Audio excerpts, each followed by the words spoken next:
Craig Slater dit que Ferrari courtise Hamilton depuis plusieurs mois.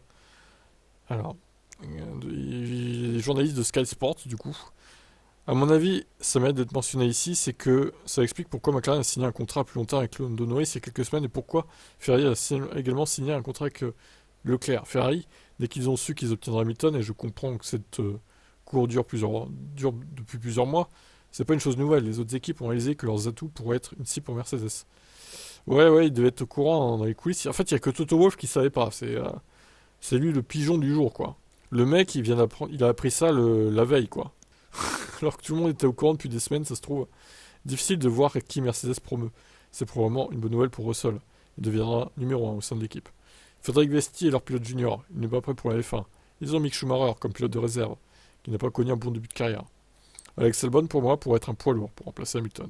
Ouais, ouais, c'est sûr. Après, on a aussi cité Alonso. Alors moi, je détesterais qu'Alonso devienne pilote chez Mercedes, même si c'est que pour un an ou deux en attendant qu'un jeune vienne. Mais non, je veux pas qu'il aille chez Mercedes, lui, clairement pas. Je veux pas non plus que Sainz y aille chez Mercedes. C'est deux pilotes que j'aime pas, donc c'est mort, ils viennent pas. Après, Albon, ça me dérangerait pas, j'aime bien, ouais, ça va. Mick, le truc c'est que Mick, est-ce qu'il a le niveau de Mercedes? Je suis pas sûr. Honnêtement, je veux pas être méchant, mais il a pas le niveau Mercedes F1, hein. Surtout que là, c'est pas comme s'il avait fait de la F1 en 2023 en tant que titulaire. Il va être rouillé, même s'il fait du WEC en 2024. Bon, c'est pas pareil le WEC et la F1 quand même, hein. Non, ouais, après Norris, il a un contrat chez McLaren, ça sera pas lui. Ça sera évidemment pas Leclerc. Bon, le plus probable, pour moi, alors, ça dépend de la saison de Andrea Kimi Antonelli, mais est-ce qu'ils vont le promouvoir en 2025, dès 2025, ou est-ce qu'il va passer chez Williams à la place d'Albon qui viendra chez Mercedes, du coup? À la limite, il pourrait faire ça. Parce qu'Albon, c'est une valeur sûre quand même maintenant. Mais alors, le Andrea, du coup, il resterait chez Williams combien de temps? 3, 4 ans. Albon, on en fait quoi après? Au bout d'un moment, il faut le virer pour mettre Andrea à la place.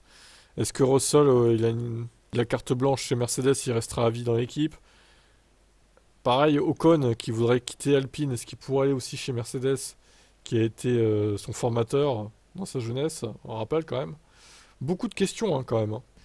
On saura ça très vite, je pense, en courant de l'année, là.